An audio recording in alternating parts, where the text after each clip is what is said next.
For the first question is just really to get your perspective on life generally. What is your position on the right to life? Well established, I realize. And how has that view been shaped over time? And what has been your experience in fighting for the right to life? Sure. Well, I come at this the question of life from a very different perspective. A lot of people don't know that I'm adopted, and so I recognize after understanding and appreciating the story of a scared 18-year-old college co-ed at Catholic University in 1958 who had to confront a real dilemma, and that was to pursue a college career and deal with the stigma of having a child or have an abortion. And fortunately for me, she met a nun on her way to have an abortion, and here I am. And so I appreciate very much the story of life and how the book of Deuteronomy says so clearly and so plainly, choose life. That for me, there's never been a question. There's never been a second answer. There's always been one that's been firmly rooted in my own life story that my mom confronted a real challenge. And so having someone there, just one individual there, to say to her that choosing life is the better path. Choosing life is what God wants for you and this child, even if this child is not in your life. That to me is a very powerful story, and I think it has been the strength in recent times, especially for the pro-life movement.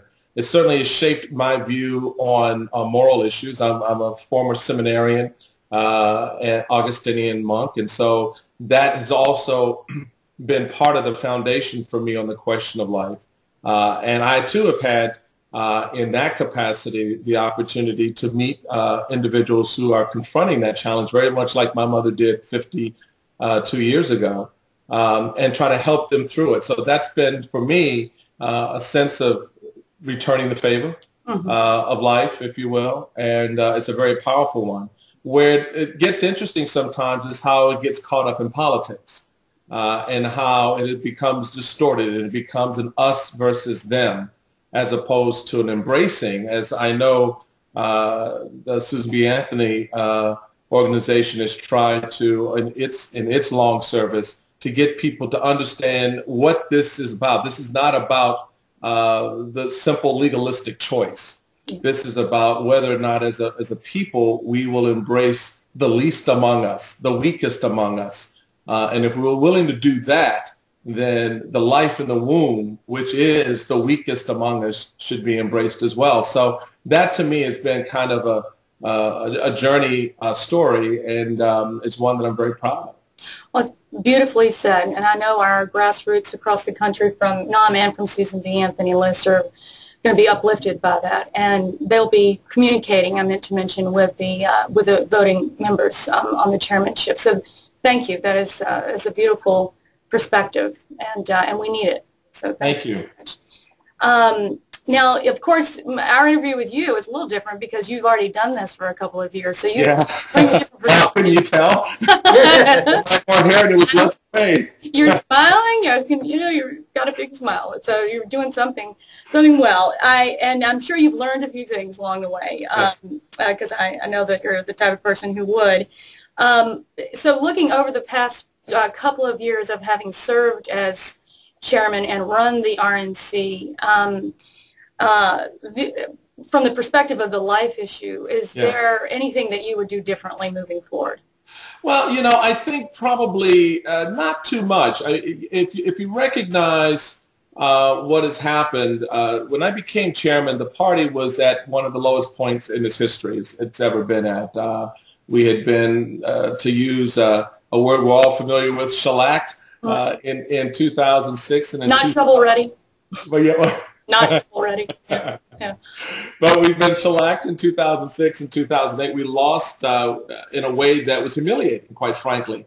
A lot of it had to do with the fact that we had stepped away from core principles and values. And as our party platform clearly states, that we are a pro-life party. We value that life.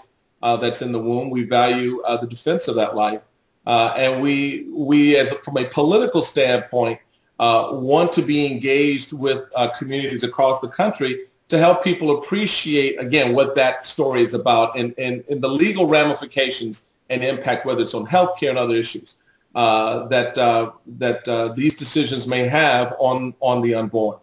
So that's where the party has always come from. And as a national chairman, one of the interesting things I found out literally within the first week of my chairmanship was that there is within the party those who do not necessarily support that perspective. And it's always a very delicate balance between those who are pro-choice Republicans versus those who, and I don't like the term versus, and those who are pro-life Republicans. And it is a very delicate balance. But at the core, what motivates and continues to move you forward is the fact that the party has rooted itself in the pro-life cause for good reason, not to the exclusion of anyone, but as a vehicle of explanation, as a vehicle of education, and as a vehicle for political action that I think is very, very important. So I don't see so much of what I would change as much as I have a firm appreciation of that balance. And I know that those who are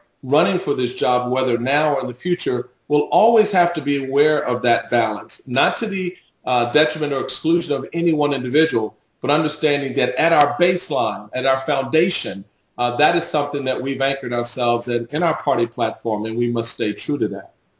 Just a quick follow-up. Do you see any areas of where there are resources at the RNC, any areas that could be leveraged into campaigns in the future that we perhaps haven't done in the past? Well, yeah. Well, I think here again, having gone through two political cycles in 2009 and 2010, and having seen the reaction of grassroots activists, whether they are pro-life or pro, business or whatever their particular motivations happen to be, they generally don't like us to get involved in primaries. They generally like us to stay out of that process. That doesn't mean that we don't support pro-life candidates. That doesn't mean that we don't articulate the pro-life cause. What it means that in a primary situation, you leave it to that community to raise up someone that best reflects those values and those principles. So what we've done as part that's in our rules, and it's nothing that is an individual choice by chairman, is to make sure that that everyone's viewpoints are respected. Certainly, when you get into a general election, those resources must be put to work on behalf of those candidates. We love working with organizations that will allow us to support their candidates, like Susan B. Anthony list candidate. But we have to be very careful from that standpoint that our rules don't allow us to participate in the primary process, but it does require us to be very actively involved and supportive in the general election process. So what we try to do, again, campaign finance laws always in the back of your mind, and lawyers on the other side, to make sure that we respect your boundaries, but also recognize that there will come a point where we can support candidates who stand very strongly for the life issue, and that's what we should do. Thank you. I appreciate that answer. I've just got one more, and I appreciate all that you're putting into this. And it is all the other candidates who have not been have gotten one question, but I'm going to put it a little bit different way because you've served already. Their question was, have you ever given a contribution or bundled candidate contributions through a pro-choice group such as Wish List or Planned Parenthood? This is important to us because part of my inspiration in starting Susan B. Anthony List was putting an engine behind the pro-life perspective. And if a candidate has put an engine behind the pro-choice perspective, it clearly is directly undermining to our grassroots. So my question is, in the last couple of years of being chair and remembering the issue that came up as you were running on the Republican Leadership Council, what are your perspectives now on your involvement there? And just kind of let you explain your thoughts. On the Republican Leadership Council? Yeah. Yes, working with Governor Whitman. Well, she'd asked me as a pro-life Republican to serve with her on that board, and I thought it was important. And again, it goes to my sense of being in the room. How else do you help others appreciate a pro-life perspective? How else do you have that pro-life voice in the room at the table than to be there? And so that it becomes an important, I think, opportunity to express again the relevant importance of the issues that are out there, not just in terms of the economy and war and peace, but most fundamentally on more moral issues like the life issue. And I've always believed in being in the room. I can't have an influence or an impact on decisions. I can't say, well, you know, maybe we shouldn't endorse candidates in a primary, whether they're pro-life or not, because this organization should stay above that. You know, we should give everybody a fair shot at it. But you got to be in the room to make that argument. So I appreciate Governor Whitman giving me the opportunity to be in the room for that conversation for a time and to have a voice there, if you will, that I thought was important at that time. I didn't change my views on the life issue. In fact, it made me appreciate even more the value of the cause for pro-life, for the pro-life movement. But again, you know, for me, it was a matter of being in the room and having that voice at the table that otherwise wouldn't have been there. And I just thought, why not? Let's take that moment and serve the year on that board. And again, Governor Whitman's still a friend today, and we have, as they say, a disagreement, if you will, on the issue of life, but we agree on so many other things. And again, that's reflective of our party as a whole. And it helped me in this job find a way to strike that balance with those pro-choice Republicans and pro-choice Republican organizations that have been formed. Because at the end of the day, as national chairman, I have to represent every Republican. I don't get to pick and choose who joins the party.